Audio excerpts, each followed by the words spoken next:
नमस्कार मित्रों, आप सभी का हमारे YouTube चैनल पर स्वागत है। आज हम लोग प्रायिकता के कुछ प्रश्नों को हल करेंगे। तो देखिए, सबसे पहले प्रायिकता का जो अर्थ होता है वो प्रायिकता का अर्थ संभावना होता है। और प्रायिकता की जो खोज हुई या प्रायिकता की जो शुरुआत कह सकते हैं हुई, वो जुए की समस्याओं को हल करने के लिए हुई थी। तो एसएससी में प्रायिकता का जो सीजीएल वगैरह बहुत बेसिक लेवल के ही क्वेश्चन प्रायिकता से आते हैं। आइए एक एक करके हम लोग थोड़ा सा समझते हैं पहले प्रायिकता को। तो सबसे पहले प्रायिकता का जो सूत्र होता है इसमें देखिए, तो पहले प्रायिकता का जो मेन फार्मूला उस पर देखिए। प्रायिकता प्रोबेबिलिटी बराबर होता है अनुकूल परिस्थितियां बटा कुल परिस्थितियां। प्रायिकता बराबर, आगे सवाल लगाते इसमें यूज करेंगे हम लोग, तो अनुकूल परिस्थितियां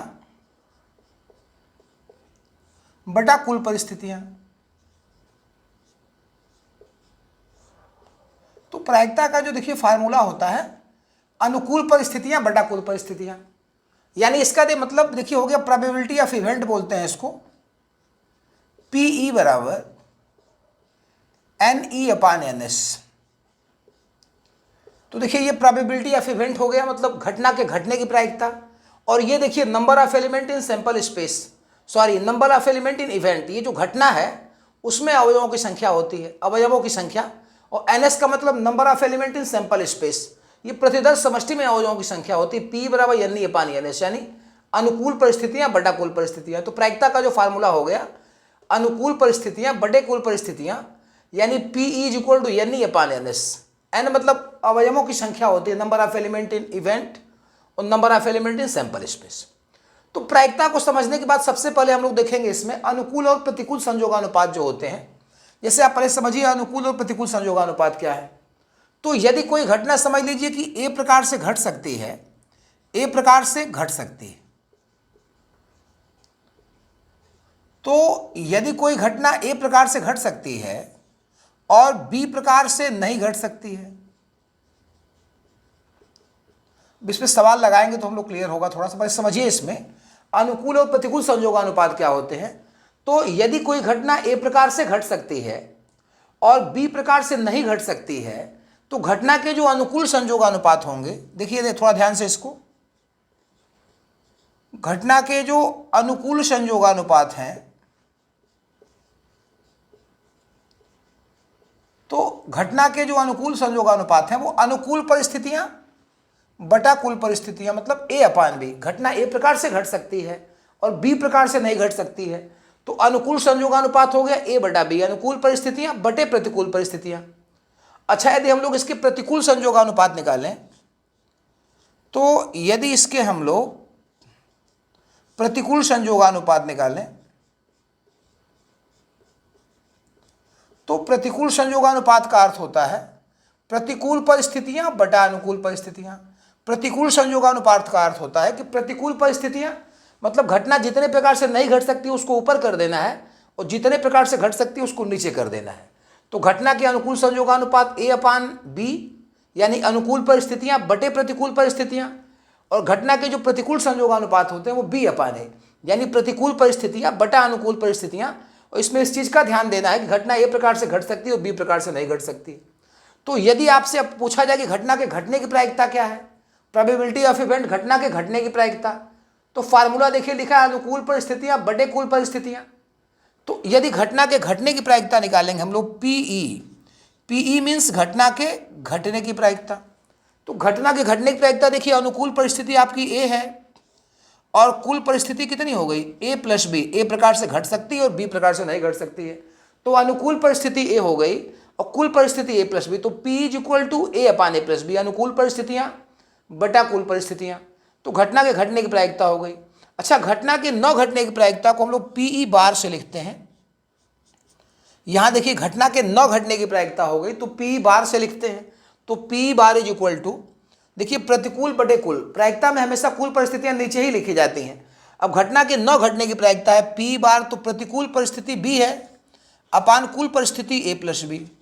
तो ये ध्यान रखिए कि घटना के घटने की प्रायिकता अनुकूल परिस्थिति बटा कुल परिस्थिति, और घटना के न घटने की जो प्रायिकता हो जाएगी वो प्रतिकूल परिस्थिति बटा कुल परिस्थिति हो जाएगी। अब ये देखिए घटना के घटने की प्रायिकता प्रोबेबिलिटी ऑफ इवेंट और घटना के न घटने की प्रायिकता ये P बार हो गया। अब दोनों को थोड़ा जोड़ा जाए एक बार देखिएगा। तो यदि जोड़ा जाए, देखिए पीई और प्लस पी बार, घटना के घटने की प्रायिकता प्लस घटना के न घटने की प्रायिकता।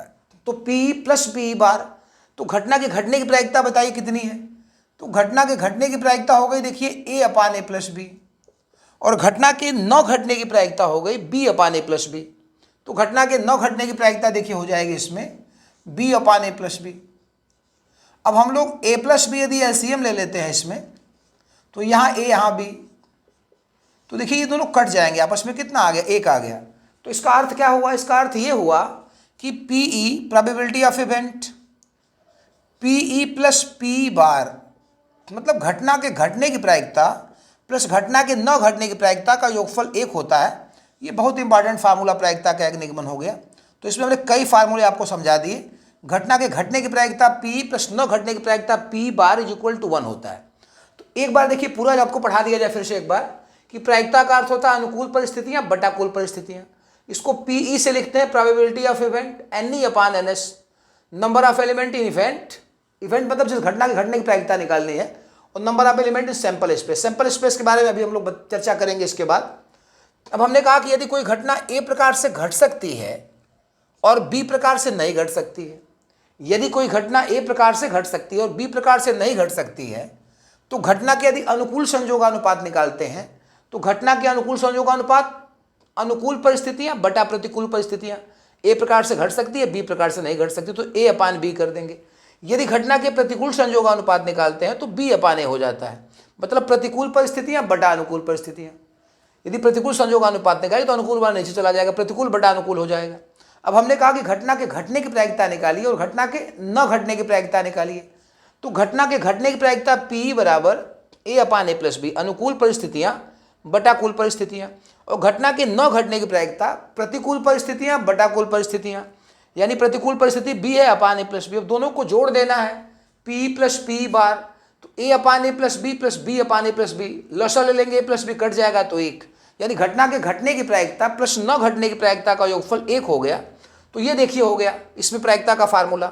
अब हम लोग इसमें देखेंगे प्रतिदर्श समष्टि क्या होती है, सैंपल स्पेस क्या होता है, तो थोड़ा उसको भी देखा जाए। प्रतिदर्श समष्टि क्या होती है, सैंपल स्पेस क्या होता है।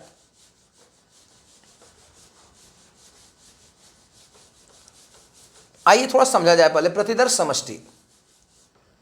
तो इसको देखिए आप समझिए पहले, प्रतिदर्श समष्टि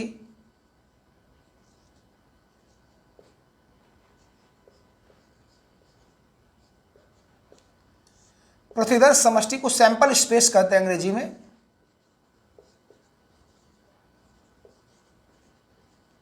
थोड़ा समझा जाए इसको, प्रतिदर्श समष्टि क्या है।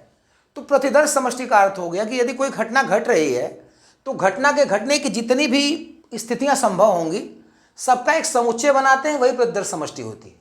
घटना जितने भी प्रकार से घट सकती है उसके अनुकूल या प्रतिकूल परिस्थितियां जो भी होती हैं, घटना के घटने की जो भी अनुकूल या प्रतिकूल परिस्थितियां हैं सबका एक समुच्चय बनाएंगे तो उसको प्रतिदर्श समष्टि कहते हैं। उसमें घटना के घटने की भी स्थितियां होंगी, न घटने की भी स्थितियां होंगी, सबका एक समुच्चय बना देंगे तो प्रतिदर्श समष्टि आ जाएगी। जैसे आप समझिए इसको थोड़ा सा, जैसे एक सिक्के को उछाला जाए तो हेड आएगा या टेल आएगा, तो हेड या टेल में से, तो ये देखिए इसकी प्रतिदर्श समष्टि हो गई। इसको यू से मतलब यस से लिखते हैं, अक्सर यस से ही लिखा जाता है इसको। तो प्रतिदर्श समष्टि का अर्थ हो गया कि जितनी भी घटना के घटने की संभावनाएं होंगी या न घटने की संभावनाएं होंगी, तो टोटल घटनाओं को मिलाने के बाद ये प्रतिदर्श समष्टि बनती है। तो यस बराबर एच टी, यदि सिक्के को उछालते हैं तो एच कामा टी हो जाएगा। यदि एक पासे को उछाला जाए तो कुल कितने अंक आ सकते हैं, 1 2 3 4 5 6। तो यदि एक पासे को उछाला जाए तो कुल 6 अंक आएंगे, 1 2 3 4 5 6। तो ये देखिए पासे को उछालने पर जो प्रतिदर्श समष्टि आई वो 1 2 3 4 5 6 आ गई। मतलब अनुकूल और प्रतिकूल सारी परिस्थितियों से को जो मिला के समुच्चय बनेगा ना, उसको प्रतिदर्श समष्टि कहते हैं। तो ऐसा अब आप समझेंगे प्रतिदर्श समष्टि निकालते कैसे हैं। जैसे एक सिक्का है तो हेड या टेल, एक पासा है तो 1 2 3 4 5 6, पासा मतलब डाई। यदि दो सिक्कों को उछाला जाए और आपसे कहा जाए प्रतिदर्श समष्टि में कितने एलिमेंट होंगे, यदि दो सिक्कों को उछाला जाए या एक ही सिक्के को 2 बार उछाला जाए, कहा जाए कि आपसे प्रतिदर्श समष्टि में कितने एलिमेंट होंगे, तो आप देखिए एनएस जब निकालेंगे ना, यदि एक दो सिक्कों को एक साथ उछाला जाए या एक सिक्के को 2 बार उछाला जाए तो प्रतिदर्श समष्टि में कितने एलिमेंट होंगे। तो सिक्के पे कितने अंक होते हैं, हेड या टेल, तो 2 को नीचे कर लीजिए और कितने सिक्के उछाले, 2, या कई बार उछाले, एक सिक्के को 2 बार या 2 सिक्के को 1 बार, बात वही होती है। तो एक सिक्के को 2 बार उछाले तो हेड या टेल 2 अंक हैं, और जितनी बार उछाले उसको ऊपर कर देते, 2 पे 2 घात कर देंगे 4। यानी एक सिक्के को यदि 2 बार उछालेंगे तो number of element in sample space 4 आएंगे, मतलब टोटल 4 स्थितियां बनेंगी। आप समझ सकते हैं 4 का मतलब ऐसे, यदि एक सिक्के को 2 बार उछालेंगे तो या तो दोनों बार हेड आ जाएगा, या पहली बार हेड आ गया दूसरी बार टेल, या पहली बार टेल दूसरी बार हेड, या दोनों बार टेल आ गया, तो 4 हो गया कि नहीं हो गया।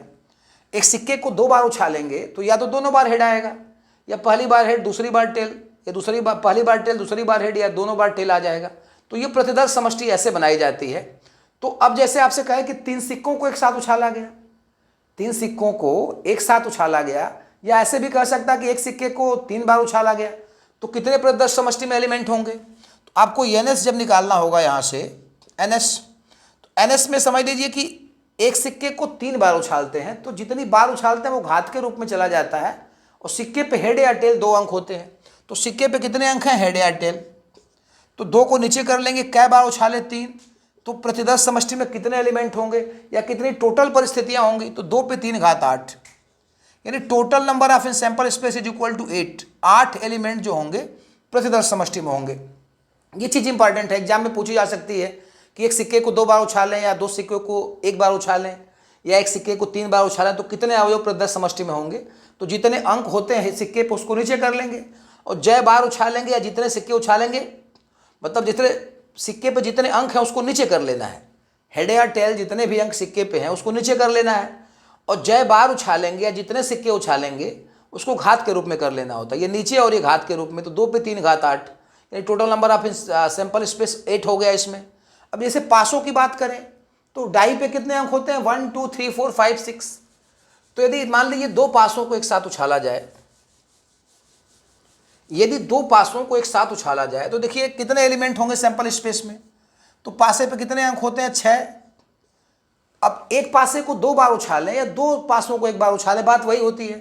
तो यदि एक पासे को 2 बार उछाला जाए तो 6 पे 2 घात, क्या बताया हमने कि जितने भी अंक होते हैं 1 2 3 4 5 6 को नीचे कर लेते हैं, और जितनी बार उछालते हैं उसको ऊपर कर लेते हैं। तो 6 पे 2 घात, अब 6 पे 2 घात कितना हो गया, 36। तो यदि एक पासे को 2 बार उछालें या 2 पासों को 1 बार उछालें तो प्रतिदर्श समष्टि में कितने एलिमेंट हो जाएंगे, 36 एलिमेंट प्रतिदर्श समष्टि में हो जाएंगे। अब इसी प्रकार यदि 3 पासे को 1 बार उछाला जाए या एक ही पासे को 3 बार उछाला जाए, 3 पासों को 1 बार उछाला जाए या एक ही पासे को 3 बार उछाला जाए तो प्रतिदर्श समष्टि में कितने एलिमेंट होंगे। तो आप 6 के पावर 3 लिखिएगा, क्योंकि पासे पे 1 2 3 4 5 6 पासे पे 6 अंक होते हैं, 3 बार आपने उछाला, 6 पे 3 घात, 6 पे 3 घात 216 हो गया। 216 मतलब यदि एक पासे को 3 बार उछालें या 3 पासों को 1 बार उछालें तो प्रतिदर्श समष्टि में कितने एलिमेंट होंगे, 216 ऐसे करके। तो अब ये प्रतिदर्श समष्टि हो गया। अब थोड़ा सा हम लोग ताश के बारे में समझ लेते हैं, ये तो कैसे प्रतिदर्श समष्टि बनाएंगे, आप बहुत बेसिक चीज़ें पढ़ाई जा रही हैं आपको। अब हम लोग थोड़ा ताश के बारे में देख लें कि ताश में कैसे कैसे क्या होता है, क्योंकि ताश पे भी सवाल आते हैं। तो कार्ड देखा जाए थोड़ा सा, ताश को अंग्रेजी में क्या कहते हैं, कार्ड। तो ताश में देखिए कुल पत्ते 52 होते हैं, आप समझिए पहले इसको। ताश में तो कुल पत्ते कितने हो गए बताइए, 52, कुल पत्ते 52। तो कुल पत्ते 52 हो गए। अब देखिए इसमें 13 पत्ता तो चिड़ी का होता है। अब आप इसको पहले आप समझ लीजिएगा याद करके कि 13 पत्ता चिड़ी का और 13 पत्ता इसमें हुकुम का होता है।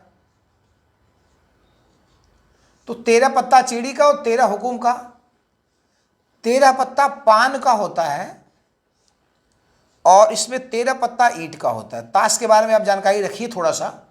तो कुल पत्ते हो गए 52, टोटल 52 हो गए। इसमें से 13 पत्ता चिड़ी का होगा, 13 हुकुम का होगा, 13 पान का होगा और 13 ईंट का होगा। अब इसके बाद समझिए कि हुकुम और चिड़ी के जो पत्ते होते हैं वो ब्लैक होते हैं, काले पत्ते होते हैं। यानी 13 13 26 पत्ते ब्लैक हो गए, 13 13 26 पत्ते ब्लैक हो गए। तो हुकुम और चिड़ी के पत्ते काले रंग के होते हैं, ब्लैक हो गए। पान और ईंट के जो 13 13 पत्ते हैं, पान और ईंट के, वो रेड कलर के होते हैं, लाल होते हैं। तो आप समझ रहे हैं कि 13 13 26 पत्ते लाल और 13 13 26 पत्ते ब्लैक हो गए। अच्छा, इसमें देखिए बादशाह, बेगम, गुलाम और इक्का, सबका एक एक बादशाह होगा, यानी 1 प्लस बादशाह देखेंगे यदि आप बादशाह देखते हैं तो 1 प्लस 1 प्लस 1 प्लस 1 यानी कितने बादशाह हो गए? 4। इसका चींटी का एक बादशाह हुकुम का, एक पान का, एक ईंट का, तो सबके एक एक बादशाह हो गए। 1 प्लस 1 प्लस 1 प्लस 1 सबका एक एक बादशाह। बेगम भी सबका एक एक होगी, सबका एक एक बेगम होगी। 1 प्लस 1 प्लस 1 प्लस 1 तो बादशाह बेगम। सबका एक एक गुलाम होगा। 1 प्लस 1 प्लस 1 प्लस 1 सबका एक एक गुलाम होगा। एक चिड़ी का, एक हुकुम का, एक पान का, एक ईंट का, सबका एक एक गुलाम होगा और सबका एक एक इक्का भी होगा। तो यदि इक्के की बात की जाए तो सबका एक एक इक्का भी होगा। तो 1 प्लस 1 प्लस 1 प्लस 1 4 इक्के भी हो गए। तो पहले आप इतनी बात समझ जाइए कि कुल पत्ते 52, 13 चिड़ी, 13 हुकुम, 13 पान, 13 ईंट, सबका एक एक बादशाह बेगम गुलाम और इक्का होता है। चिड़ी और हुकुम के पत्ते 26, 13 13 26 पत्ते काले रंग के होते हैं। पान और ईंट के 13 13 पत्ते ये जो है रेड रंग के होते हैं। अब हम लोग कुछ सवाल पे प्रैक्टिस करेंगे, तो आइए हम लोग कुछ सवाल हल करते हैं इसमें। आइए हम लोग प्रायिकता के पहले प्रश्न को स्टार्ट करते हैं। देखिए इसमें लिखा है कि एक घटना 2 प्रकार से घट सकती है और 3 प्रकार से नहीं घट सकती। कह रहा है कि एक घटना 2 प्रकार से घट सकती है और 3 प्रकार से नहीं घट सकती है। तो इसमें 4 चीजें देखिए आपसे पूछ रहा है। कह रहा है कि घटना के अनुकूल संयोगानुपात बताइए। दूसरा पूछ रहा है कि घटना के प्रतिकूल संयोगानुपात बताइए।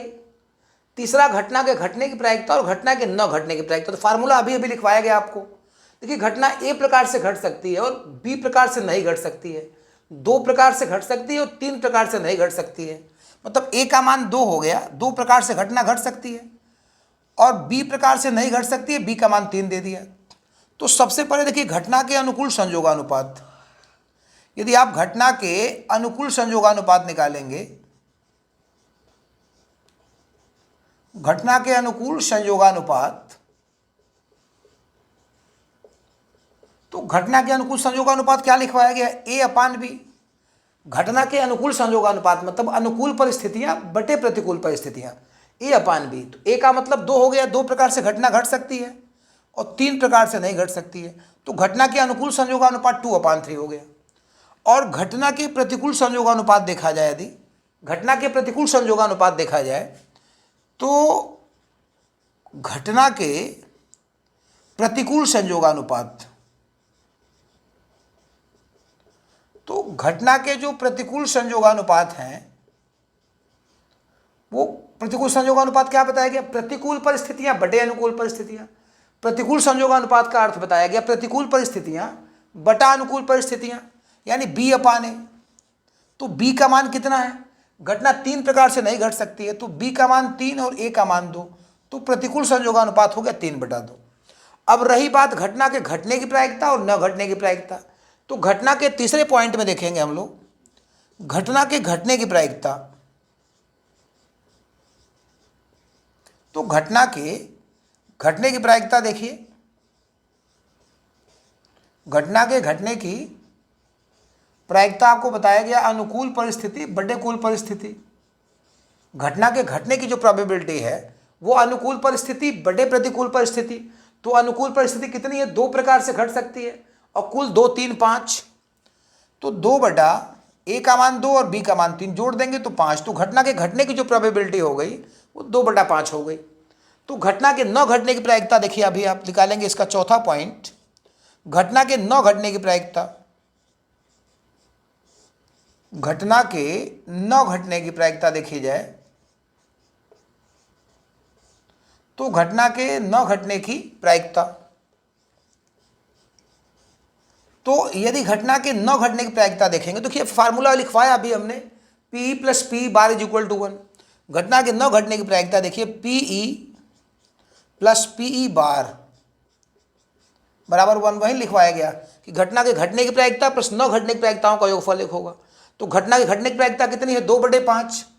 तो यहाँ लिख दिया जाए यदि घटना की घटने की प्रायिकता 2/5 हो गई और न घटने की प्रायिकता देखिए पी बार होती है, तो घटना के घटने की प्रायिकता 2/5 और न घटने की प्रायिकता P bar is equal to 1 हो जाएगा। तो यदि न घटने की प्रायिकता पी बार निकालें तो 1 ऋण 2/5, 5 एकम 5 में से 2 गया 3/5। तो आप ऐसे ना करिए, आप सीधे यदि घटने की प्रायिकता निकल गई तो उस घटने की प्रायिकता को एक में से घटा देंगे तो न घटने की प्रायिकता आ जाएगी। तो ये 4 पार्ट का इसका आंसर होगा। तो अब हम लोग क्वेश्चन नंबर 2 स्टार्ट करेंगे। तो आइए हम लोग दूसरा क्वेश्चन स्टार्ट करते हैं। देखिए सेकंड क्वेश्चन इसमें कह रहा है कि 365 दिन वाले महीने में 53 रविवार होने की प्रोबेबिलिटी, 365 दिन वाले महीने में 53 रविवार होने की प्रायिकता। तो पहले आप बताइए कि एक रविवार, 7 दिन में तो एक रविवार आता ही है, तो साल में 365 दिन वाला साल है, तो करा कि 365 दिन वाले, थोड़ा सा इसमें वर्ष बना लीजिएगा, मिस्टेक हो गया तो यहाँ वर्ष बना लेंगे। देखिए प्रश्न आपका है 365 दिन वाले वर्ष में 53 रविवार होने की प्रायिकता। 365 दिन, तो आप पहले ये समझिए कि 365/7 कर लेना है, 365/7। अब आपको पता होगा कि हर 7 दिन में एक संडे आता है। अब ये प्रश्न ऐसे भी पूछ सकता है आपसे कि 365 दिन वाले वर्ष में 53 सोमवार या 53 मंगलवार, 53 बृहस्पतिवार, 53 बुधवार होने की प्रायिकता बतानी है। तो हमने संडे को लेके समझाया इसको। तो हर 7 दिन में एक संडे आता है, एक मंडे, एक ट्यूसडे, एक वेडनेसडे। तो 7 से यदि भाग दे दें इसमें तो 7 × 5 = 35, एक 36 बचा, अब 15 हो गया, 7 दूना के 14, 52 बार गया, नहीं 52 रविवार हो गया। अब आप एक चीज समझिए कि 52 रविवार भी होगा, 52 सोमवार भी होगा, 52 मंगलवार, सारे 52 होंगे। एक दिन जो भाई एक्स्ट्रा पड़ेगा वो आपका जो है 53 हो जाएगा। तो 52 रविवार हो गया, एक दिन शेष बचा है, एक दिन शेष बचा है। ये देखिए एक दिन शेष, एक दिन शेष। थोड़ा इसको देख लीजिएगा, महीना हो गया था, वर्ष बनाना है इसको। तो अब देखिए 7 × 5 = 35, एक 36, 7 दूना के 14, तो 52 बार गया, एक दिन जो शेष बचा है प्लस 1 डे शेष बचा इसमें। अब वही एक दिन यदि संडे हो जाएगा तो आपका 53 संडे हो गए। 52 तो सारे हफ्ते पड़ते ही, 52 हफ्ते हो ही रहे। एक दिन जो शेष बचा है, यदि वही दिन संडे पड़ गया तो 53 संडे हो गया, या वही दिन यदि मंडे हो गया 53 मंडे हो जाएगा। अभी देखिए वो एक दिन क्या हो सकता है। यदि एक दिन की बात देखा जाए तो अब आप सैंपल स्पेस प्रदर्शी समष्टि बनाएंगे, प्रदर्श समष्टि। तो अब ये देखिए या तो संडे हो जाएगा, या मंडे, या ट्यूसडे, या वेडनेसडे, या थर्सडे, या फ्राइडे, या सैटरडे। भाई जो एक दिन शेष बचा है, जो एक दिन शेष बचा है वो क्या होगा, या तो संडे होगा, या मंडे, या ट्यूसडे, या वेडनेसडे, थर्सडे, फ्राइडे, सैटरडे। तो 7 दिन में से देखिए कितना, 1 2 3 4 5 6 7। तो total number of element in sample space 7 हो गए, 7 अवयव हो गए प्रदर्श समष्टि में। और आपको क्या चाहिए, संडे। तो आपकी जो अनुकूल परिस्थिति है 1 है, और टोटल जो परिस्थितियां हैं वो 7 हो गई। तो जब आप प्रोबेबिलिटी ऑफ इवेंट निकालेंगे, 53 रविवार होने की प्रायिकता निकालेंगे, P बराबर, तो आप लिखेंगे NE/NS, NE/NS। तो यदि प्रोबेबिलिटी ऑफ इवेंट निकालेंगे तो देखिए 1 2 3 4 5 6 7, 7 परिस्थितियां टोटल हैं। भाई एक दिन शेष बचा है, 52 संडे हुआ। अब वो एक दिन शेष या तो संडे होगा, या Monday, Tuesday, Wednesday, Thursday, Friday, Saturday. तो ये 7 टोटल परिस्थितियां हो गई, जिनमें से आपको 53 संडे चाहिए। तो एक संडे देखिए यही बचा आपका है, ये अनुकूल परिस्थिति संडे की है। तो P बराबर NE/NS, अनुकूल परिस्थितियां बटे कुल परिस्थितियां। तो अनुकूल परिस्थिति 1 हो गई और कुल परिस्थिति 7 हो गई। ये संडे आपको एक ठो और चाहिए, तो अनुकूल आपका 1 हो गया, टोटल परिस्थिति आपकी 7 हो गई। तो अनुकूल परिस्थितियां बटे कुल परिस्थितियां 1/7, यानी 53 रविवार होने की प्रायिकता 1/7 हो गई। यानी 365 दिन वाले महीने में 53 रविवार होने की प्रायिकता 1/7 हो गई। तो अब हम लोग थर्ड क्वेश्चन स्टार्ट करेंगे। चलिए, तो ये तीसरा क्वेश्चन देखिए, इसमें थोड़ा सा हमने परिवर्तन कर दिया, लीप ईयर वाला वर्ष ले लिया है।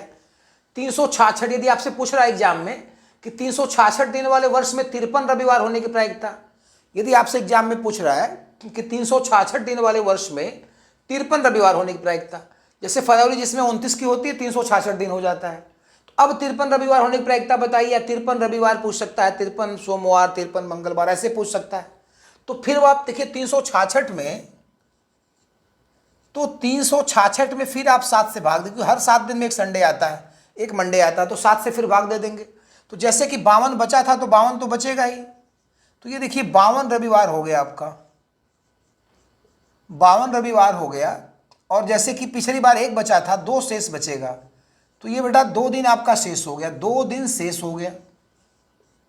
यहां देखिए 7 × 5 = 35, 1 36, 7 दूना के 14, 2 बार गया तो 52 रविवार बच गए, 2 दिन शेष बचा, 7 दूना के 14, 2 16 होगा, 2 दिन शेष बचा। अब ये जो 2 दिन शेष है वो कैसे हो सकता है आप देखिए। तो टोटल स्थितियां बताइए, सैंपल स्पेस बनाइए। 2 दिन जो शेष बचा हो सकता है पहला दिन संडे होगा तो अगला मंडे पड़ जाए, संडे मंडे। हो सकता है कि पहला दिन यदि मंडे हो जाए तो अगला दिन ट्यूसडे हो जाए। हो सकता है यदि पहला दिन ट्यूसडे हो जाए तो अगला दिन वेडनेसडे हो जाए। ठीक, हो सकता है कि अगला दिन वेडनेसडे हो जाए, पहला दिन वेडनेसडे हो जाए तो अगला दिन थर्सडे हो जाए। अब हो सकता है कि पहला दिन थर्सडे हो जाए तो उसका अगला दिन फ्राइडे हो जाए, और हो सकता है कि पहला दिन फ्राइडे हो जाए तो उसका अगला दिन सैटरडे हो जाए, और हो सकता है पहला दिन सैटरडे हो जाए तो उसका अगला दिन संडे हो जाए, और फिर संडे के बाद मंडे यहाँ से फिर आ गया। तो जो 2 दिन शेष बचे हैं वो 2 दिन ऐसे हो सकते हैं, पहला दिन सोमवार तो अगला मंगलवार। यदि पहला दिन संडे तो उसका अगला दिन मंडे हो जाएगा। यदि पहला दिन संडे पड़ा तो उसका अगला दिन मंडे हो जाएगा, या यदि पहला दिन मंडे पड़ा तो उसका अगले दिन ट्यूसडे हो जाएगा। यदि पहला दिन मंगलवार पड़ा तो उसका अगला दिन बुधवार हो जाएगा। ऐसे लास्ट में आएंगे तो हो सकता है यदि पहला दिन जो 2 दिन शेष बचा है वो पहला दिन शनिवार पड़ा तो उसका अगला दिन संडे हो जाएगा। तो ऐसे देखिए 1 2 3 4 5 6 7 टोटल 7 परिस्थितियां हैं आपके पास। टोटल जो number of element in sample space हो गए, जो प्रतिदर्श समष्टि में एलिमेंट की संख्या हो गई 7 हो गई। अब 7 में से आपकी अनुकूल परिस्थितियां संडे हैं, तो संडे देखिए एक बार यहाँ लिखा हुआ है, देखिए अंडरलाइन किया हमने, और एक बार संडे यहाँ लिखा है, सैटरडे संडे। तो अब आपके पास देखिए 2 अनुकूल परिस्थितियां हैं। प्रोबेबिलिटी ऑफ इवेंट बराबर अनुकूल परिस्थितियां NE अपान NS, अनुकूल परिस्थितियां बड़े कुल परिस्थितियां, तो NE अपान NS हो गया। अब आप समझिए कि आपको आपको 2 दिन जो शेष बचा है उसमें से भाई 2 दिन लगातार संडे पड़ेगा नहीं, 2 दिन लगातार संडे तो पड़ेगा नहीं। हो सकता है पहला दिन संडे हो जाए तो अगला मंडे हो जाए, या हो सकता है कि पहला दिन शनिवार पड़ जाए 2 दिन में से तो अगला दिन संडे हो जाएगा। तो आपके पास संडे कि यहाँ मिल रहा है कि यहाँ मिल रहा है, संडे यहाँ भी संडे। तो अनुकूल परिस्थितियाँ आपकी 2 हो गई, अनुकूल परिस्थितियाँ आपकी 2 हो गई, और टोटल परिस्थितियाँ 1 2 3 4 5 6 7 2/7। तो 366 दिन वाले वर्ष में 53 रविवार होने की प्रायिकता 2/7 हो गई, जबकि ये 365 दिन वाले वर्ष में 53 रविवार होने की प्रायिकता कितनी थी, 1/7। तो 366 दिन वाले वर्ष में 53 रविवार होने की प्रायिकता हो गई 2/7। तो आज की वीडियो में बस इतना ही। कल हम लोग कुछ नए क्वेश्चन साथ मिलेंगे, तब तक के लिए धन्यवाद।